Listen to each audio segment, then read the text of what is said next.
Good morning students, मैं अवनीश कुमार सिंह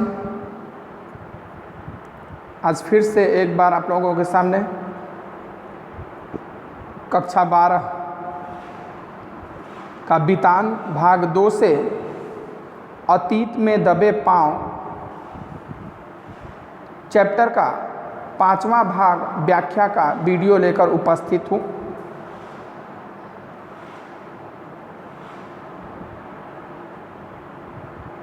पिछले भाग में आपने देखा था कि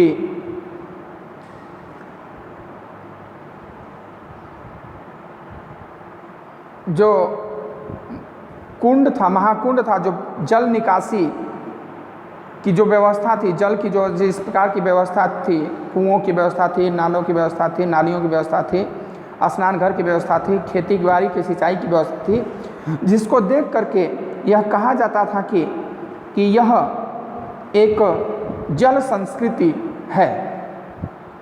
क्या है? एक जल संस्कृति है। नदी, कुएं, स्नानगार, बेजोड़ पानी की निकासी को देखते हुए हम उसको जल संस्कृति भी कह सकते थे।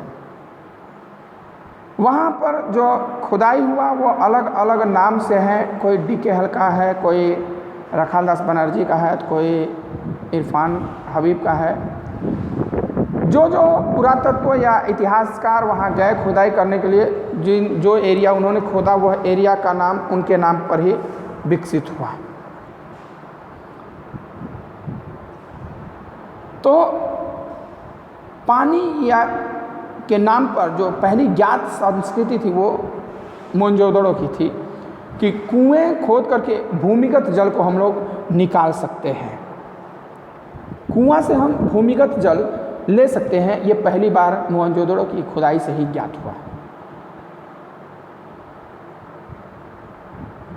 और जल की समुचित व्यवस्था के कारण उसे जल संस्कृति कहा जाता है। देखिए, ये कुआं रह गया है। क्या ये कुआं? जो कुआं है, टीला के रूप में कुआं दिख रहा है। क्यों? क्योंकि इसके अगल बगल का जो एरिया है, ये एरिया मिट्टी जो खोद दी गई है, ये सारी मिट्टी खोद दी गई है। वहाँ से वह मिट्टी खोद दी गई है और ये कुआं टीले के रूप में बच गया है। अब सोचिए कि कितना बढ़िया ढंग से उसका बनावट है कि मिट्टी खोद देने के बाद भी कुआं ज्यों का त्यों वैसे ही खड़ा है।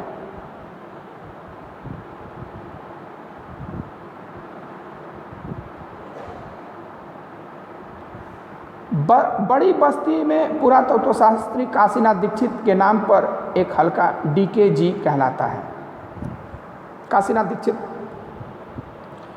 इसके घरों की दीवारें ऊंची और मोटी हैं।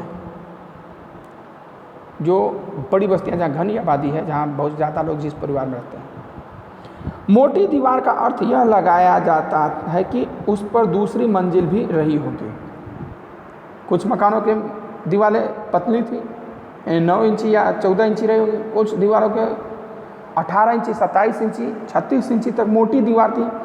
मतलब ये अंदाज लगाया जा सकता था कि मोटी दीवार है, मतलब कि यहाँ पे 2 मंजिला मकान रहा होगा। कुछ दीवारों में छेद हैं जो संकेत देते हैं कि दूसरी मंजिल उठाने के लिए शायद यह सहतीरों की जगह हो। जैसे कि मकान बनता है ना, तो दीवारों में क्या होता है, मुक्का होता है, होल होता है, जिसमें कि बांस उस लगा करके ऊपर चढ़ा जाता है, पाइट बांधा जाता है जिसको कहते हैं। तो कुछ दीवार में वहाँ उस प्रकार के छेद दिखाई दिए, जिससे ये अंदाज़ा लगा कि यह सहतीर, यानी जिसको पाइट हम बोलते हैं उसको सहतीर बोलते हैं, बांध करके ऊपर की चिनाई जोड़ाई किया गया होगा। सभी घर ईंट के हैं, पक्के मकान हैं। सभी घर पक्के मकान, वो कितना विकसित रहा होगा। सोचिए कि फिर हम लोग जैसे फिर विकसित किए हैं, तो फिर हम लोगों का भी एक बार सब कुछ समाप्त होगा, पूरा समाप्त होगा लग रहा है उस हिसाब से तो सोचने पर। और फिर नई दुनिया बसेगी और फिर से वही तंग हाली, बेरोजगारी भुखारी से आकर के फिर करते करते विकसित होगा। एक ही आकार की ईंटें 1:2:4 4 के अनुपात में, यानी मोटाई 1 इंच तो चौड़ाई 2 इंच तो लंबाई 4 इंच, यह रेशियो था उसका, 1:2:4 के अनुपात में वह था। सभी भट्टी में पकी हुई थी, भट्ठे पे पके हुए थे, जो आज भट्ठा हम निर्मित करते हैं। आज से 50 साल पहले ईंट जो बनता था वो भट्ठा में नहीं बनता था, वो घर में लोग पकाते थे, आवा में उसको पकाते थे। हड़प्पा से हटकर जहाँ पक्की और कच्ची ईंटों का मिला जुला निर्माण उजागर हुआ है, छोटे छोटे दूर बस्तियों में, मोहनजोदड़ो में पत्थर का प्रयोग मामूली हुआ है। वहाँ पत्थर वहाँ ज़्यादा मिलता था, लेकिन पत्थर का प्रयोग बहुत कम मिला, क्योंकि विकसित था, ईंटें का प्रयोग ज़्यादा किया, सुंदर बनने में काम। कहीं कहीं नालियाँ ही अनगढ़ पत्थरों से ढकी दिखाई दी। जो नाली थी वो अनगढ़ यानी कि पत्थर मोटे पतले जैसे भी हो, उनसे वो ढके दिखाई दिए। इन घरों में दिलचस्प बात यह है कि सामने की दीवार में केवल प्रवेश द्वार बना है, कोई खिड़की नहीं है। वास्तुशास्त्र बड़े बुजुर्ग कहेंगे कि घर में बाहर की तरफ खिड़की नहीं रखते हैं, घर में बाहर की तरफ खिड़की नहीं रखते, घर के अंदर ही खिड़की रखते हैं। इसलिए पहले सभी घरों में क्या बनता था, ओसारी जिसको बोलते थे, बरामदा, और बरामदे में ही खिड़की निकलती थी, बाहर की तरफ खिड़की नहीं निकलता था, ताकि उससे कोई ताक झाँक कर ले या बाहर से धूल गर्दा उड़ करके उसमें आएगा, इसलिए बाहर की तरफ खिड़की नहीं होता था। समझ लीजिए, आज लोग दिखावे के फैशन में आकर के बड़े बड़ी खिड़कियाँ बाहर की तरफ खोल रहे हैं, जिससे धूल डस्ट इत्यादि आता है, लेकिन उसके भी इंतजाम किए हैं। खिड़कियाँ शायद ऊपर की दीवार में रहती हों, यानी दूसरी मंजिल पर, दूसरी मंजिल पर खिड़की रही हो, लेकिन पहली मंजिल पर खिड़की नहीं थी। इसका यही कि शायद आपके घर में कोई ताक झाँक न करे, बाहर से ये न जान पाए कि आपके घर में क्या होता है। खिड़की लगेगा तो सब कुछ दिखाई देगा कि आपके घर में क्या हो रहा है, क्या बात हो रहा है, सब कुछ सुनाई देगा। और खिड़की नहीं लगाएगा तो आपको कुछ सुनाई देगा। ऊपर के मंजिला पर तो वहाँ कैसे देखेंगे आप। बड़े घरों के भीतर आंगन के चारों तरफ बने कमरों में खिड़कियां जरूर हैं। आंगन होता था, आंगन के चारों तरफ बरामदा होता था, और बरामदे के बाद तो रूम होते थे, और उन रूम का जो खिड़की होता था वो बरामदे में खुलता था, जिससे कि रोशनी और हवा जा सके उसमें।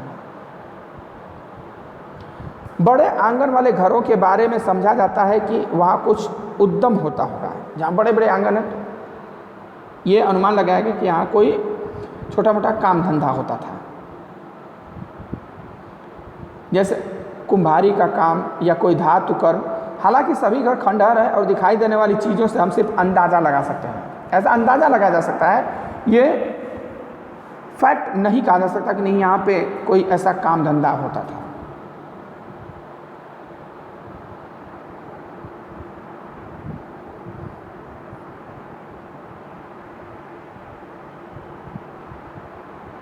घर छोटे भी हैं और बड़े भी हैं, वहाँ बड़े बड़े घर भी हैं, छोटे छोटे घर भी हैं, लेकिन सब घर एक कतार में हैं, एक सीक्वेंस में, एक लाइन बने हैं। सबकी नींव एक बराबर है, सबकी छत एक बराबर है। यहाँ तो अगर आज आप बनवाइए तो कल जो आपका पड़ोसी बनाएगा तो आपसे 2 हाथ ऊंचा बनाएगा, परसों तीसरा बनाएगा तो वो उससे भी ऊंचा बनाएगा, उसके बाद चौथा बनाएगा तो वो उससे भी ऊंचा बनाएगा। यानी बेढब मकान बनते हैं। अब कैसे बनते हैं? बेढब मकान बनते हैं। आप अपने घर के आगे 10 फुट ज़मीन छोड़े तो दूसरा आएगा तो 5 फुट छोड़ेगा, घेर लेगा कि कौन छोड़ेगा, तीसरा आएगा वो भी नहीं छोड़ेगा। यानी बेढब मकान बनते हैं। वहाँ पे मकान भले छोटे हों लेकिन सब एक लाइन में, एक कतार में हैं। ज़्यादातर घरों का आकार तकरीबन 30 × 30 फीट का होगा, 30 बाई 30 फीट, यानी 900 स्क्वायर फुट में मकान, एक मकान बढ़िया बनता है। 900 स्क्वायर फुट का मकान बढ़िया मकान बनता है, इसमें लीजिए। तो ज़्यादातर मकान उसी प्रकार के क्षेत्रफल में बनते थे। कुछ इसके 2 गुने और 3 गुने आकार के भी हैं। जहाँ ज़्यादा बड़ा परिवार है तो बड़ा मकान बना है, कुछ उसमें करना वरना है तो और बड़ा बना मकान।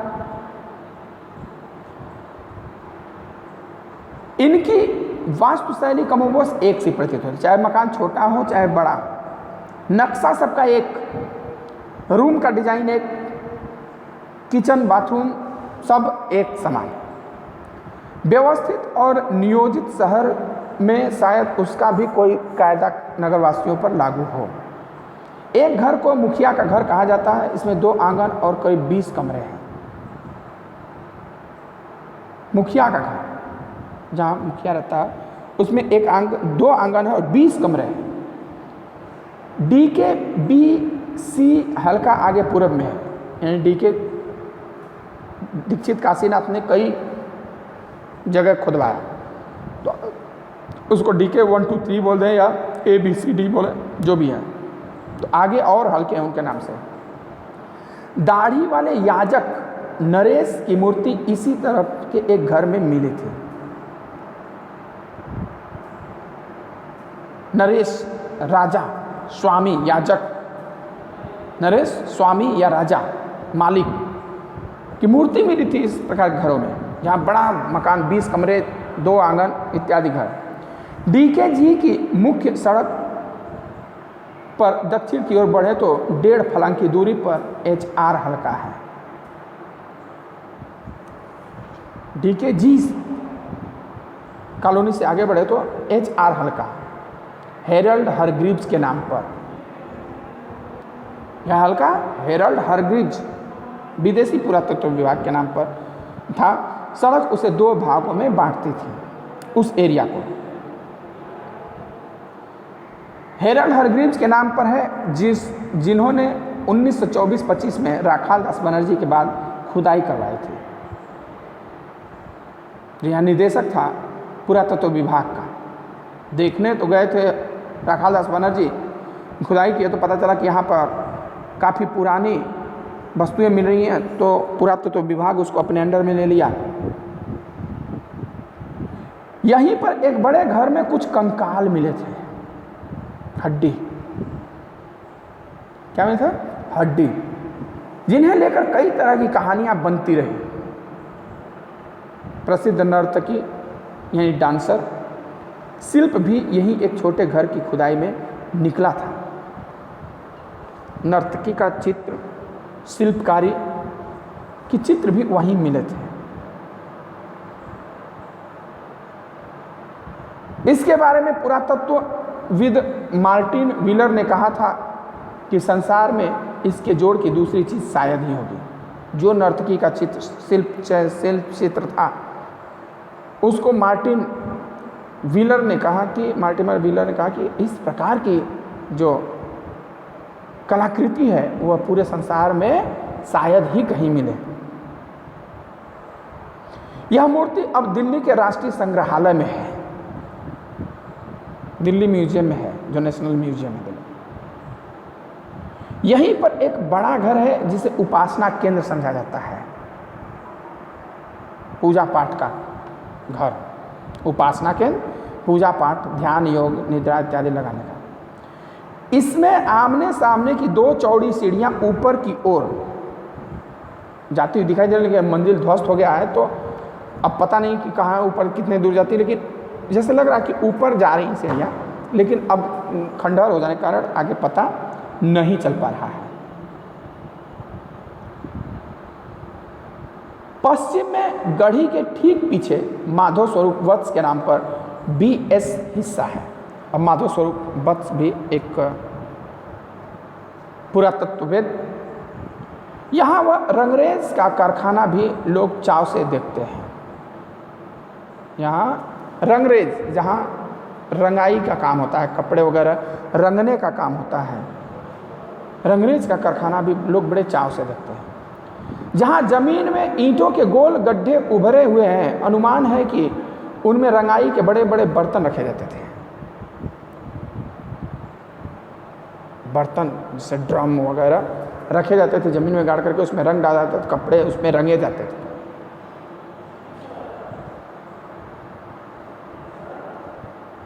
दो कतारों में 16 छोटे एक मंजिला मकान है। एक कतार मुख्य सड़क पर है दूसरी पीछे की छोटी सड़क की तरफ।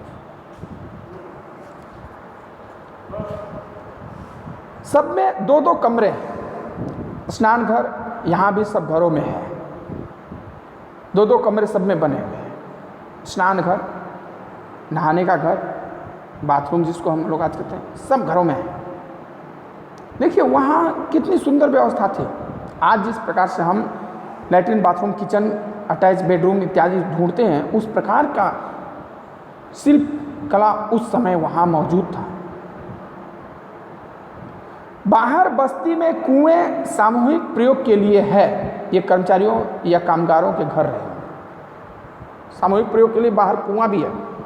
तो ऐसे अंदाजा लगा कि ये कर्मचारी लेबर वर्ग, मजदूर वर्ग का होगा, जहाँ की भीड़ ज़्यादा होती होगी। भाई तो अंदर एक बाथरूम में कब तक लोग नहाएंगे, परिवार बड़ा है तो चल के बाहर भी नहा लेते हैं।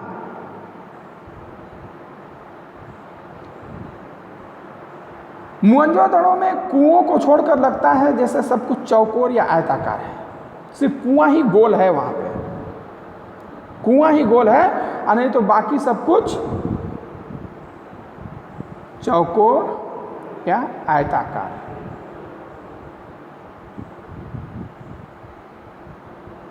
कुआं गोल है केवल, बाकी सब कुछ चौकोर या आयताकार है। नगर की योजना बस्तियां, घर, कुंड, बड़ी इमारतें, ठप्पेदार मुहरे, चौपड़ या चौपड़ का खेल यानी कि जो हम लूडो खेलते हैं, गोटियां, तौलने के बाट आदि सब कुछ वहाँ चौकोर। जैसे लूडो गोटी तो गोल होती है, मतलब वहाँ वो गोल गोटी भी होती थी, लेकिन वहाँ सब चौकोर या आयताकार। बटखरा जो हमारे यहाँ गोल होता है, वो भी वहाँ पे चौकोर ही होता था। घर बने सभी चौकोर या आयताकार। कुंड जो तालाब था वो भी चौकोर। बड़ी इमारतें, मोहर जो बनता है हमारे यहाँ गोल बनता है, वो भी चौकोर या आयताकार ही था। इस प्रकार से देखते हुए यह अंदाज़ा लगाया जाता था कि वहाँ की संस्कृति जो थी वो चौकोर बनी हुई थी।